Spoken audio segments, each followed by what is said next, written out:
Well, good afternoon. It's good to see all of you. Joe and I were talking a little bit if we've had a chance to go hunting much lately, and I haven't. So we should have that contest again. You may best me this time. But we were talking earlier about things we're proud of, and I have a daughter named Cassidy and son-in-law named Kyle that just gave me a grandbaby a week ago.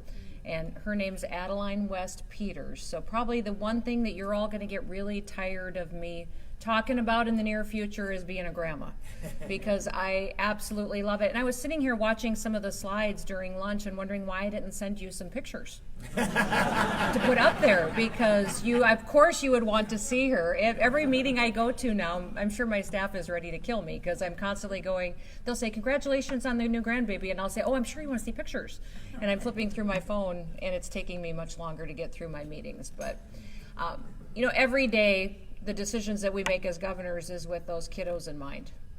It just is. And I think we've recognized in this country that we have challenges, but we also have a lot of opportunities in front of us. And I am so incredibly grateful to have partners like Kim and Pete. You guys don't even know how special this conference is, how special it is to have three governors that don't just live in neighboring states and make decisions that impact communities that are right next to each other, but we're all friends. And we know we can have candid conversations with each other. They both were governors before I was, coming in as a new governor that had obviously been running businesses and farming and ranching and been in Congress, but I'd never been a CEO of a state before. Their experience and their heart for people, and the fact that I could just pick up the phone and call them and ask them any silly question that was in my head that day, meant the world to me. So this kind of a conference with three governors that are friends, that have your best interests at heart, I think is really remarkable. And I don't know if that happens anywhere else in the country. I really don't. And it is a special thing for us to be here. And I want to thank the Siouxland Chamber for creating an opportunity for us to come together and visit with all of you too, because frankly, I miss them.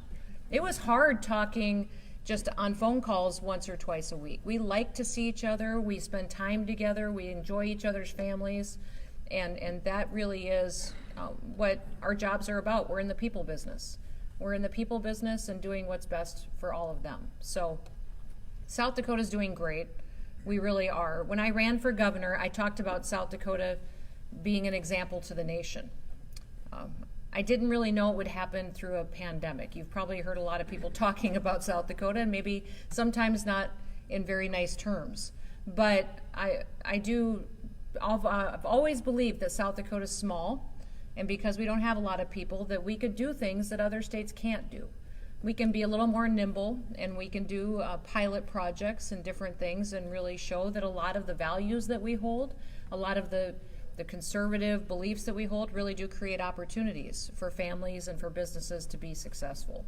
My 2020 State of the State address, which always happens in January, the title of that was Open for Business, which is ironic because when you look at 2020, we saw a lot of businesses be impacted and closed by different things that were happening across the country. But South Dakota and Nebraska and Iowa led the country in really being responsive to people and their needs and protecting public health while also protecting our economies. And in our state, we have done incredibly well. South Dakota was always successful, but we weren't growing. We weren't recruiting people to our state. We weren't recruiting businesses very aggressively. And when I became governor, that's what I wanted to focus on. Now, today, in South Dakota, we are the state that lost the least amount of hours by any worker in the country during the pandemic, least amount of wages by any employee, the least amount of businesses that closed during the pandemic. We had a very low unemployment rate, just like our neighboring states, and we ended 2020 with the fastest and highest growing GDP at 9.9%. So we have historic revenues coming into the state of South Dakota. We don't have an income tax. We don't have a corporate income tax. We don't have a personal property tax. We have a 4.5-cent sales tax in our state. And that's really where the majority of our budgeting dollars come from. And when we went into legislative session, the battle was over what are we going to do with these hundreds and hundreds of millions of dollars that we didn't necessarily plan on because so many people came to South Dakota and visited last year or moved there.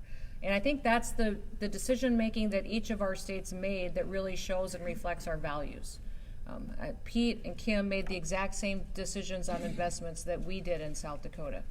We put a lot of money into trust funds, recognizing that would give us ongoing revenue in the future and stabilize our economy. We have a AAA credit rating, very proud of that, our low tax, low regulatory environment. We also put a lot of money into reserves, so we have trust funds we use, but we also have reserves and increase the amount of dollars that we put in there. And then we put long-term investments into infrastructure. I wanted the decisions that we made with those dollars not just to go to benefit us for the next 1 to 2 to 3 years. I wanted it to benefit us for the next 30, 40, and 50 years. So we, when I became governor, asked the legislature to put $10 million into broadband to build it out for the entire state so every home in the state could be connected. That was a battle. That first legislative session to get them to prioritize broadband and high-speed internet access was tough. This year, they fully funded the 10-year project in 1 year. So the entire state now will be wired with high-speed internet, and they put over $100 million in to participate and partner with federal dollars and private companies to make sure that we get every home and every business in the state connected.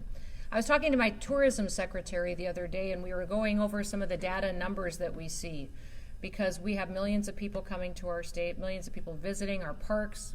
We're selling record number of hunting licenses, fishing licenses. People are enjoying the outdoors.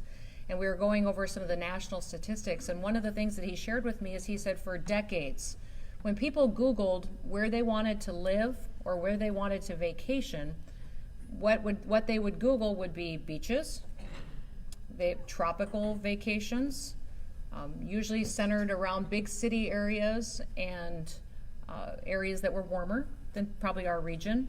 For the first time in the last 12 months, the number one areas that people are Googling on where they want to live and where they want to go on vacations is rural America and small towns. So that is what America is hungry for right now, is what we have. And the people, the thousands and thousands of people that are moving to South Dakota, and I'm sure to Iowa and Nebraska as well, they're not moving to South Dakota because of our weather. And we don't have any beaches for them either. They're moving because they want to be like us. They want to live somewhere where the government respects them. And they want our way of life and our values. So we do have an opportunity here to tell our stories and recruit really the people and the families that share our values, that want to come and be a part of our way of life. In our state, we have less than 2,500 people in the entire state that are on unemployment. I've got over 27,000 open jobs. So my problem is that my economic development commissioner, Steve Wester, is being too much of a rock star.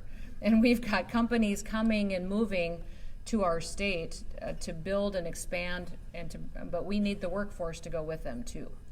And so we are specifically targeting workforce needs that we need to get people from other parts of the country to move to South Dakota.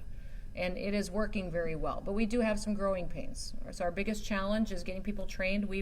I've talked to Kim and her team a lot about their apprenticeship programs. They've been a model for us in what we can build out in the state of South Dakota, and that has been fantastic, and we're going to continue to do that on steroids to get people the training they need to fill our jobs. Cutting regulations, which Pete has identified every single regulation in every single state in the entire country that should not be there. And he's great for giving me new ideas on how we can streamline and get more people into jobs. But for us, it's going to be specifically messaging to people to recruit the workforce that we need. And we've got people not just moving to Sioux Falls or the Dunes area or to Rapid City. People are moving to our smallest towns, to Lemon and Faith, South Dakota. My hometown of Hazel has about 90 people in it, and they've recruited three new families in the last 6 months, and they are thrilled. They haven't seen that kind of growth in 50 years. So it's really fun to see people moving into areas that before we saw our small towns dying. And we saw schools closing up and stores shutting down on Main Street and the way of life changing, and people are seeking that kind of life that we can still offer. The people that are moving to Rapid City and some of those areas say, this feels like Denver used to feel 25 years ago, and that's why I came here. So that's what we offer in this region, and what we can do for people. And I think partnering with our neighboring states on telling the story of rural America and our way of life is incredibly powerful right now. Housing is our biggest challenge. Most of my contractors, if you want something built, you're going to wait 3 or 4 years for it. That's how tied up they are in building homes and developments, but we're being creative in how we do that and how the state can partner, and that'll be our big initiative this next legislative session, is making sure that we do that and then targeting those specific industries that we need the skills and talent for. I did 1 week of national advertising about five months ago across the country. Well, actually, it started probably, Ian, back when we saw the riots and violence happening in a lot of the cities. I asked my team if I could do a week of national advertising to police officers and law enforcement and say, if you want to come and live somewhere in a community that respects you, that appreciates your service, and that the families and communities will wrap their arms around your family, then move to South Dakota. And in 1 week, we got 900 applicants from 41 different states of law enforcement officers that said, I'm moving to South Dakota, and I want to be there in that state where we know and value those who step up and serve to protect our public. So that was such an overwhelming response, and some of them didn't even move and take law enforcement jobs. They just came and wanted to be with us and took different kinds of jobs. But we're doing that in the tourism industry now, in the hospitality industry. If you love taking care of people, if you're a chef, if you love being a waitress, come to South Dakota. Here are the opportunities. We're matching you with the jobs. We'll go on and continue to do that from industry to industry to get the workforce that we need that really appreciates our way of life and know that when you come here, we'll get you a job, we'll get you a home, we'll get your kids in a wonderful school, and we'll take care of you. So we're doing well. We're also doing well because of our relationships. And that's what's so special about being here today with all of you, is that we appreciate what we have. I appreciate my partners and my friends so much.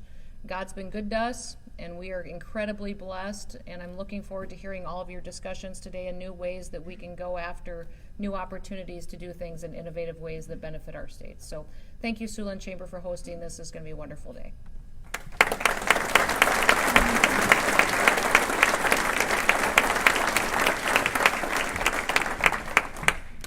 Thank you, Governor Noem. This concludes our lunch portion. We're running a little bit behind, so we're going to move